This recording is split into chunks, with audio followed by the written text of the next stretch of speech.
Olugero lw'Omusamaliya omulungi oba The Good Samaritan. Olugero luno lulimu amakulu nga ga mirundi ebiri genda okuba nkubula olunaku olwaleero mu kitabo kya Luka essula 10 onyolwa 25 mpaka ku lwa 37. Mukama waffe Yesu yagera olugero luno oluvannyuma lw'omusajja eyali omutendeke obulungi mu mateeka okwagala okuba nga akema Yesu. Omusajja yali expert mu mateeka, Bayibuli Oluzungu egamba expert of the law. Yali mukenkufu nnyo mu mateeka ga Katonda. Najja eri Yesu n'amugamba, omuyigiriza, nkole ntya okuyingira obwakabaka bwa Katonda? Yesu n'amugamba nti, kyawandiikibwa kita mu mateeka, osoma otya? N'amuddamu, yagalanga Mukama Katonda wo n'omutima gwo gwonna n'amagezi go gonna. Yagalanga neighbor wo nga bwe weeyagala. Ko Yesu n'amugamba nti, ozzeemu obulungi, kolanga bw'otyo onaabanga n'obulamu. Bayibuli egamba omusajja n'atayagala kusemba nakyo. N'addamu n'abuuza Yesu, neighbor wange y'ani? Yesu n'amugerera olugero nti omusajja yali ava mu Yerusaalemi nga aserengeta e Yeriko n'agwa mu banyazi. Ne bamunyagako ebibye, ne bamukuba, ne bamuleka nga bamwambudde n'engoye. Kabona yali ayitawo n'amuyita ebbali n'amwebalama. Omuleevi naye bwe yajja n'amuyita ebbali n'amwebalama.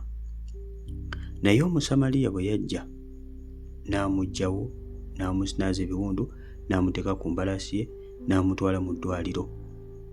Bwe yamutuusa mu ddwaliro n'ayogera n'abasawo.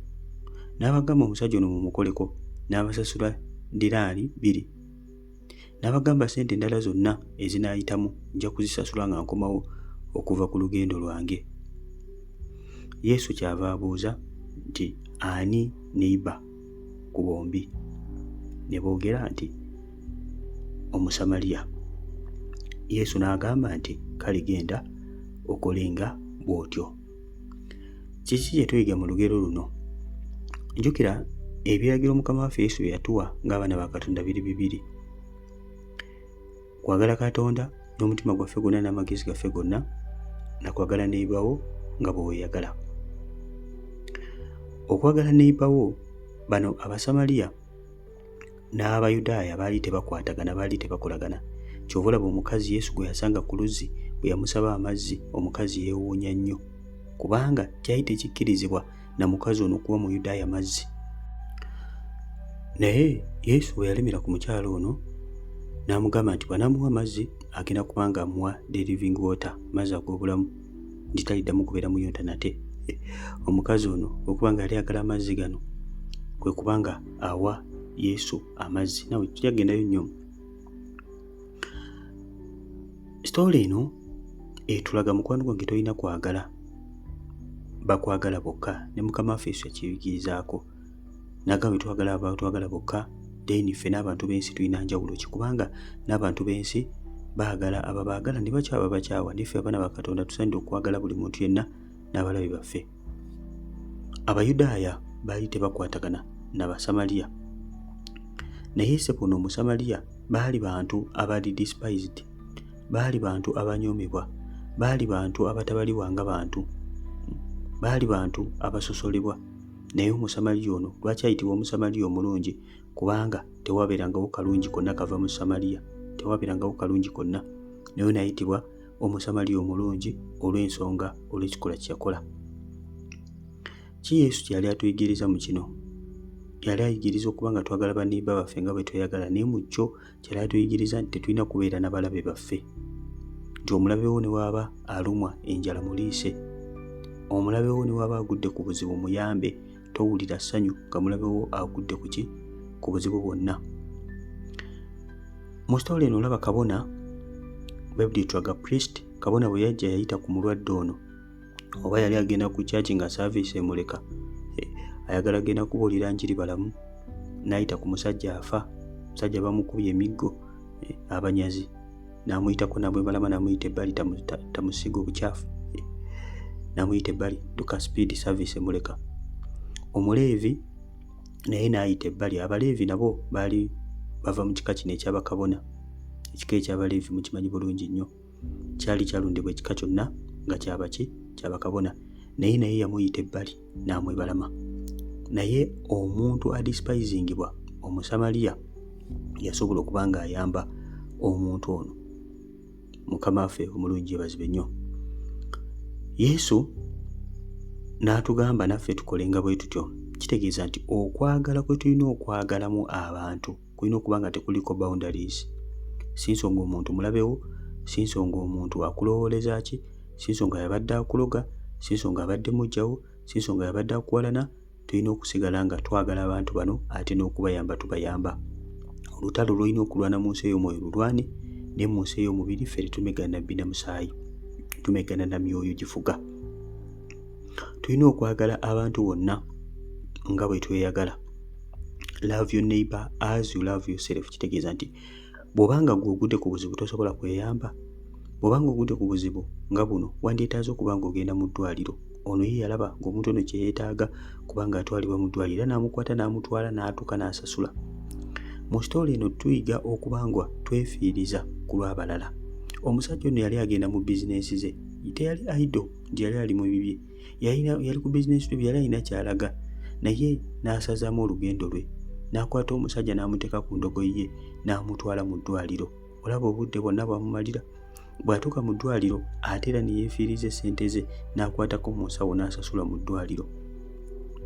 Ate n'atakomawo n'agamba nja kudda n'omulwadde mulambule, nja kudda n'omulwadde ndabe expenses endala zonna temweraliikirira, nja kuzisasula.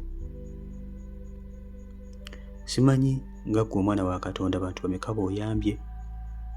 Simanyi oba akawunti yo emiridde mu maaso ga Katonda ku kigambo kino okwagala neighbor nga bw'oyagala. Bangi tulina okwagala naye bituuka mu kukwata mu nsawo mu kuyamba okukkiriza we kuwolera. Bwe bituuka mu kuyamba abantu awo ng'olemererwa. Baneighbor bo basula njala, bana baneighbor oluusi tebasoma, ng'ate gwe osobola okubayamba bayambe kubanga mukwano gwange olina obusobozi. Yamba abantu bonna b'osobola okuyamba. Wano Mukama waffe Yesu yali ayigiriza ng'alaga nti okuyamba tekuliiko bya kika. Simanyi bano Banyankole, bano Baganda, bano Basoga, bano Baluulu, bano Batoolo, bano baki, tebiriimu ebyo. Tebiriimu bya kusosola. Abaleevi bayita ebbali bonna bali mu bya kusosola. Kabona n'ayita ebbali ali mu bya kusosola, naye omuntu Omusamaliya gye batasuubira kalungi yasobola okuyamba. Omukazi ayimba akayimba Judith Babirye nti Omuleevi walekawo omulwadde, Omusamaliya akola ki? Omusamaliya ayamba. So tujja kutuuka mu maaso ga Katonda bw'obanga oli muntu aginowalinga nga tolaga bantu kisa, nga toyamba, oyamba baluganda bagona mukwano gwange, ogenda kusanga obuzibu ku lunaku lwa Judgment Day mu maaso ga Katonda ng'olinga ono Omuleevi ne kabona abayita ku muntu afa nga bagenda emisinde ne bamulaba ng'ekyenyinyaza. Beera muntu asaddaaka ku lw'okwagala kuno. Yesu nga bwe yagamba nti yagala neighbor nga bwe weeyagala. Ekintu kyonna kyagala bakukolere naawe kikolereko abalala. Beera n'omutima ng'ogwa Katonda. Tobeera muntu musosoze mu mawanga. Temuli bya Banyankole, Basoga, Baganda, Baluulu, Batoolo, biki ebyo mukwano gwange binnyokere ddala mukwano gwange. Weewale ebintu by'obusosoze. Yagala muntu yenna, si nsonga omuntu mweru, muddugavu, mulungi, mubi, okusinziira ku definition yo nga bw'omulaba. Abantu bonna baagale kubanga buli muntu yenna yatondebwa mu kifaananyi kya Katonda. Mukama akusuubira ng'omwana wa Katonda okubeera n'okwagala, okwagala kwa Kristo okubanga gwe amukiikiridde. Beera omuntu anyiga ebiwundu. Beera omuntu azza abantu. Abantu balina ebiwundu mu nsi eno, abantu balina ebizibu.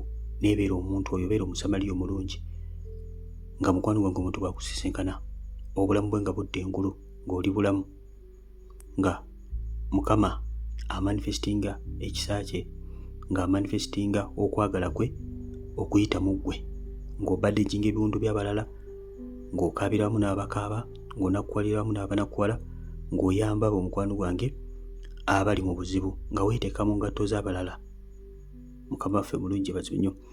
Now story eno ey'omusamaliya omulungi waliwo revelation endala gye nawulirako nga bagamba nti story eno ey'omusamaliya omulungi ekiikira mukama waffe Yesu. Nawuliza bulungi nnyo nti mukama waffe Yesu ye musajja ono omusamaliya omulungi, kubanga twasangibwa nga naffe twakubwa, twasangibwa nga omulabe Sitaani yatukuba, yatufunyaafunya, yatukwata nga tetulina n'atuyamba, nga buli omu akuyitako buyisi, naye mukama waffe Yesu yekka nga yasobola okuyamba n'akuggyayo mu kibi ekyo, n'akunaaza, n'akulongoosa, n'asiba ebiwundo byo, n'akupresentinga mu maaso ga Katonda nti eddinaali zino 2 ze yasasula omusajja ono omusamaliya omulungi zikiikirira nti emyaka 2,000 gino gye tulimu obuyitaayitamu gye kino emyaka egiyitaayitamu tetujja kusukka kino kyasa kya 12 nga mukama waffe Yesu akomyewo. Mbuli aki kyolowooza ku bikolebwa okwo naki kyoyize mu story eno ey'omusamaliya omulungi. Likinga obubaka buno, bw'obanga olimpya subscribing okuba nekkade selectinga all. Bw'onaakikola ekyo buli wenateekangayo bwe nti video ojja kuba omu ku abo abasooka okubanga ofuna notification buli wenateekangayo message. Koona kwa ako video eddako egenda kuba ng'eyogera ku parable y'abawala abataano abagezi n'abataano abasiru. Kakoneko mukwano gwange oyongere okuba nga oyiga ku parable eno. Mbere bulungi, mwera bansigadde ndi Brother Steven tuli balokole, eno bagiyita The Chosen Generation.